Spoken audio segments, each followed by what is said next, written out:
भोज विश्वविद्यालय का 7वां दीक्षांत समारोह संपन्न हो गया है। राज्यपाल मंगू भाई पटेल ने प्रख्यात विभूतियों को मानक उपलब्धियां प्रदान की।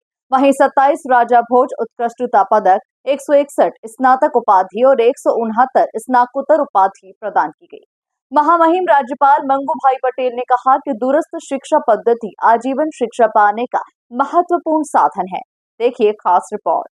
भोज विश्वविद्यालय का 7वां दीक्षांत समारोह मंगलवार को Kushabhau Thackeray convention centre Minto hall में हुआ। इस मौके पर 6 मानद उपाधि प्रदान की गई।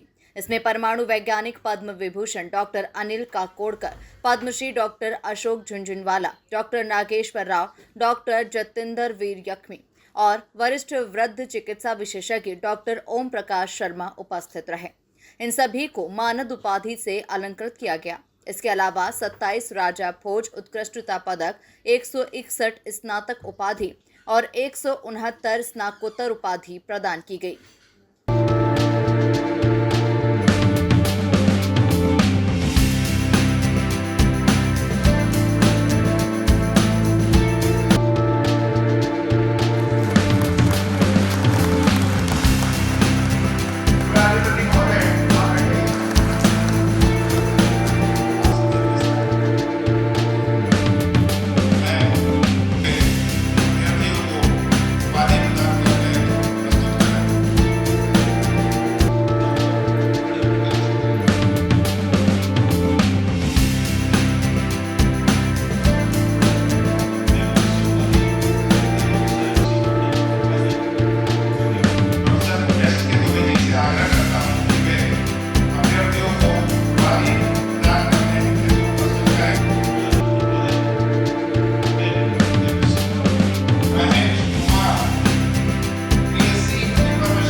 कार्यक्रम में राज्यपाल मंगू भाई पटेल ने कहा कि प्रधानमंत्री नरेंद्र मोदी ने सामाजिक और आर्थिक रूप से पिछड़े विद्यार्थियों की गुणवत्तापूर्ण शिक्षा के लिए राष्ट्रीय शिक्षा नीति में सराहनीय पहल की है।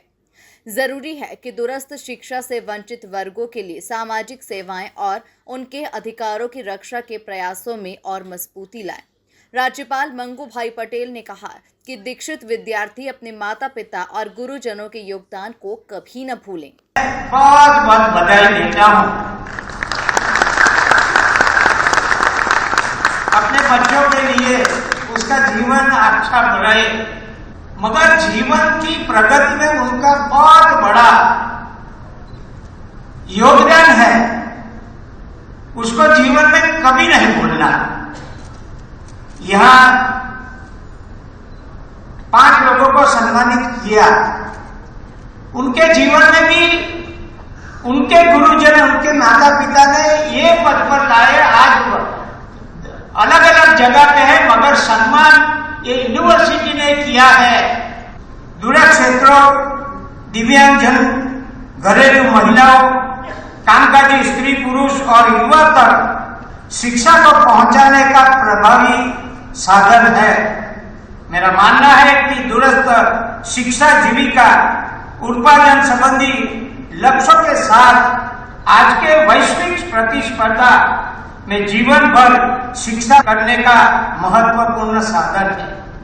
इसीलिए जरूरी है कि समाज में जागरूकता का प्रसार करने, समुदाय में संवेदनशीलता का बढ़ावा देने, वंचित वर्गों के लिए सामाजिक सेवा और अधिकारियों की रक्षा प्रयासों में दूरस्थ शिक्षा अग्रणी भूमिका निभाए।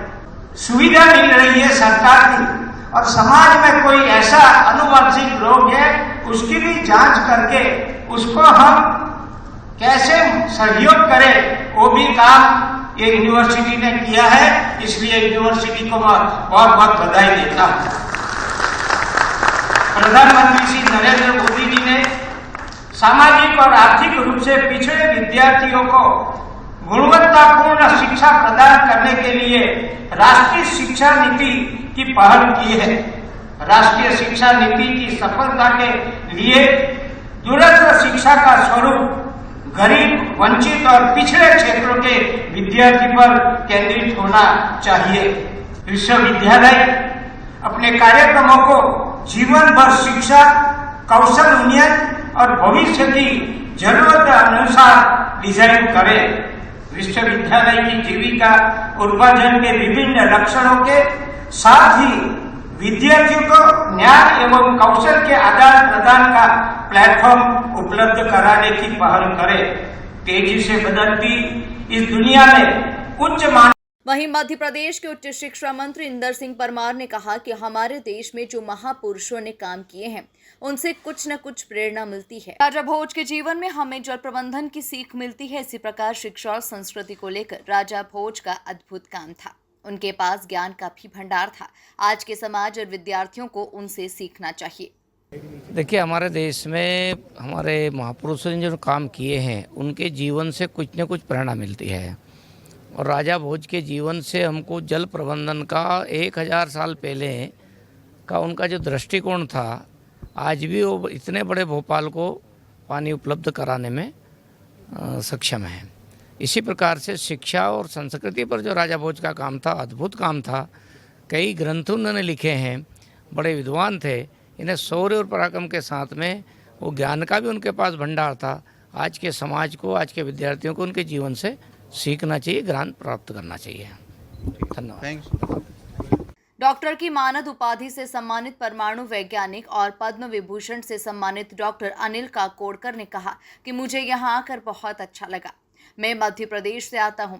प्रदेश की यूनिवर्सिटी से ऐसा सम्मान मिलना मेरे लिए गर्व की बात है। वरिष्ठ वृद्ध चिकित्सा विशेषज्ञ डॉक्टर ओम प्रकाश शर्मा को भी डॉक्टर की मानद उपाधि से नवाजा गया। उन्होंने बात करते हुए कहा कि मैं भोज यूनिवर्सिटी को धन्यवाद देना चाहूंगा कि उन्होंने समझा है कि भारत में बुजुर्ग लोगों की आबादी बढ़ती जा रही है, उनके स्वास्थ्य संबंधी समस्याएं भी बढ़ती जा रही है। उन सभी के बारे में जागरूकता बहुत ही आवश्यक है।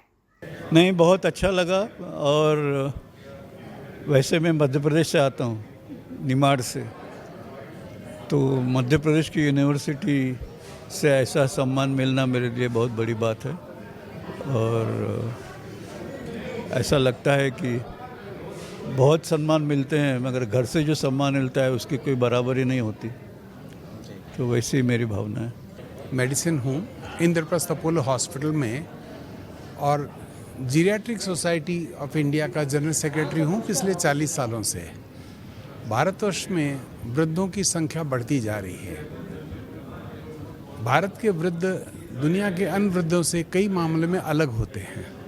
तो उनकी स्वास्थ्य समस्याएं, उनकी सोशल प्रॉब्लम, उनके कॉन्स्टिट्यूशनल इश्यूज़, उनके नर्सिंग इश्यूज़, उनके वैक्सीनेशन, इन सब के बारे में भारतवर्ष में पहली पुस्तक मैंने लिखी है।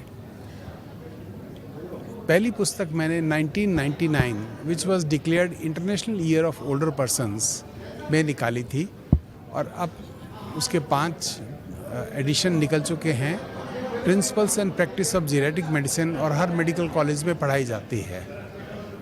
India is committed to old age care as per Vienna Convention and Geneva Convention. So हमारी जिम्मेवारी बनती है हमारे वृद्धों के बारे में। हर बीमारी को वृद्धावस्था में ये नहीं मान लेना चाहिए कि ये इलाज के लायक नहीं है। बहुत सारी बीमारियां ऐसी है जिनका कि उपचार हो जाता है, plus as the age increases, उम्र के साथ साथ कई प्रकार की कोमॉर्बिडिटीज़ जैसे diabetes, high blood pressure, kidney failure, liver failure होते रहते हैं। उन सब को भी बचाया जा सकता है। सर, बीमारियों को लेकर राज्यपाल ने विश्वविद्यालय की स्मारिका का लोकार्पण किया। स्वागत उद्बोधन कुलगुरु प्रोफेसर डॉक्टर संजय तिवारी ने दिया। कुल सचिव डॉक्टर सुशील मंडेरिया ने दीक्षांत समारोह की कार्रवाई का संचालन किया और आभार व्यक्त किया। दीक्षांत समारोह में वरिष्ठ अधिकारी, विभिन्न विश्वविद्यालयों के कुलगुरु, भोजमुक्त विश्वविद्यालय के विभिन्न संकायों के अध्यक्ष, दीक्षित विद्यार्थी एवं उनके अभिभावक भी मौजूद रहे। Bureau report, MP news, Bhopal.